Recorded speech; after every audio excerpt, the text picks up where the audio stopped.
Salam saudara terkasih dalam Kristus Yesus, kita jumpa hari ini pada renungan harian Embun Pagi. Dalam suasana sukacita kita akan mendengarkan firman Tuhan yang akan menuntun hati kita, mengarahkan hidup kita untuk sesuai dengan kehendak Tuhan. Oleh karena itu, sebelum kita mendengarkan firman Tuhan, ada baiknya kita bersatu di dalam doa. Damai sejahtera Allah yang melampaui segala akal dan pikiran, itulah yang memelihara hati dan pikiranmu dalam Kristus Yesus Tuhan. Amin. Saudara terkasih, firman Tuhan untuk kita pada hari ini dari Habakuk 2 ayat 20. Dalam bahasa Batak Angkola dikatakan, di bagasan bagasna nabadiai do Tuhan, saya marang maringanan di jolonia manian jol mana satanoon. Dalam bahasa Indonesia, tetapi Tuhan ada di dalam baitnya yang kudus, berdiam dirilah di hadapannya ya segenap bumi. Demikian firman Tuhan. Saudara terkasih dalam Kristus Yesus, ketika bangsa Israel keluar dari Mesir, maka ketika mereka di padang gurun, Tuhan ingin berbicara kepada mereka. Kemudian Allah mengatakan kepada Musa sebagai pemimpin umat pada saat itu, agar Musa mendirikan sebuah kemah, di mana di sana akan dibuat 3 bagian, yaitu tempat umum, tempat kudus, dan tempat maha kudus. Di tempat maha kuduslah para imam akan datang menyembah Tuhan, di mana di tempat maha kudus itu yang ditempatkan adalah peti perjanjian yang berisikan tongkat Harun dan juga berisikan tentang Taurat Tuhan. Ketika para imam masuk ke dalam ruang maha kudus, maka lambang kehadiran Allah akan nyata di atas daripada kemah itu, yaitu melalui embun. Dan pada saat itu orang akan melihat bahwa Tuhan hadir di tengah-tengah umat Allah.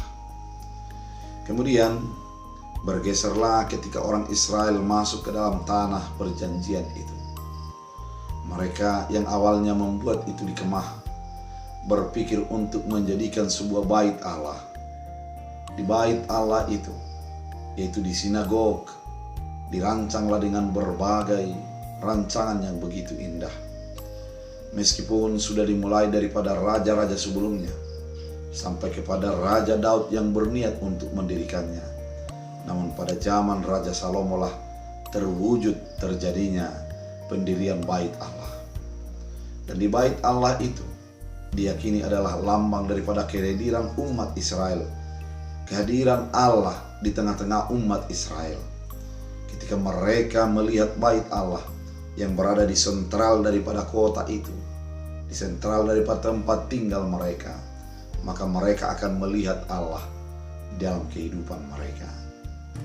Kehadiran Allah di bait Allah merupakan sebuah lambang daripada kesadaran bagi umat Allah bahwa mereka disertai Allah. Mereka berada di dalam naungan Allah. Kehidupan mereka berada di dalam awasan daripada pengawasan daripada Allah. Kehidupan mereka berada di dalam naungan berkat kasih setia Allah. Saudara terkasih dalam Kristus Yesus, pada firman Tuhan kali ini yang dinyatakan oleh Habakuk, mengatakan Tuhan ada di bait Allah yang kudus, berdiam dirilah di hadapannya yang sehaya segenap bumi. Ketika Tuhan sudah ada di bait Allah, yang sesungguhnya diharapkan adalah para umat-umat Allah akan ada datang menuju kepada bait Allah, akan menyembah Allah, memuji memuliakan Allah. Hatinya akan tunduk, jiwanya akan penuh dengan puji-pujian kepada Allah. Karena memang dengan kehadiran itu, orang-orang percaya akan merasakan bagaimana Allah menuntun mereka, bagaimana Allah membimbing mereka di dalam kehidupannya. Saudara terkasih dalam Kristus Yesus, kalau Allah mengatakan hadir di tengah-tengah bait Allah yang kudus itu, di mana kehadiran Allah adalah sebagai yang kudus, tinggal di tempat yang kudus, maka orang yang menyembah Allah hidup di dalam kekudusan dan kebenaran. Ketika kita menyadari bahwa Allah itu hadir bagi kehidupan kita, Biarlah hidup kita ini adalah hidup yang kudus, yang menyembah, memuliakan Tuhan di dalam segala keadaan kita. Kehidupan kita adalah kehidupan yang beribadah, menghadap kepada Allah secara total dalam kehidupan kita. Bukan lagi kehidupan yang menjadi mengikuti keinginan pribadi, namun keinginan Allah itulah yang terjadi bagi kehidupan kita. Saudara terkasih, ketika Habakuk mengatakan ini, agar umat itu tunduk kepada Allah, dan itulah yang sampai kepada kita pada saat ini. Yakini dalam hidupmu bahwa Tuhan ada, Tuhan menuntun, Tuhan hadir di dalam segala keadaan dan pergumulanmu. Tuhan tidak pernah meninggalkan kita. Dia dekat kepada kehidupan kita. Oleh karena itu datanglah, sembahlah Dia, pujilah Dia. Biarlah kehidupan kita selalu bergulung-gulung di dalam kasih dan penyertaan-Nya. Biarlah kehidupan orang percaya itu selalu mengandalkan Tuhan, melihat kepada Tuhan, dan hidup di dalam kekudusan yang sudah Tuhan teladankan di dalam kehidupan kita. Biarlah firman ini menjadi berakar, berbuah, bertumbuh dalam kehidupan kita, sehingga kita menjadi orang-orang yang terberkati. Tuhan Yesus memberkati. Kita berdoa. Terima kasih Tuhan atas segala berkat yang Engkau nyatakan bagi kehidupan kami, bahwa Engkau tinggal di bait Allah, Engkau tinggal di tempat-tempat-Mu yang kudus. Oleh karena itu sehingga hidup kami adalah orang yang memuji memuliakan Tuhan, yang menguduskan Tuhan dalam kehidupan kami.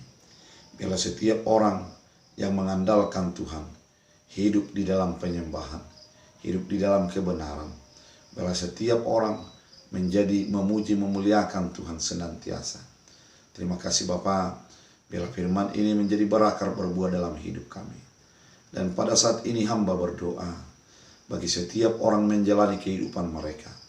Apabila ada tantangan, ada pergumulan, ada persoalan, biarlah tangan Tuhan hadir untuk campur tangan dalam kehidupan umat Tuhan. Secara khusus mendengarkan channel ini. Berkati mereka, limpahkan kasih karunia dan berkat-Mu. Biarlah kehidupan kami penuh sukacita, dan berkat Tuhan selalu mengalir bagi hidup kami. Terima kasih Bapa, Engkaulah Tuhan kami. Biarlah Engkau tetap menyertai kami. Dalam Kristus Yesus. Amin. Tuhan Yesus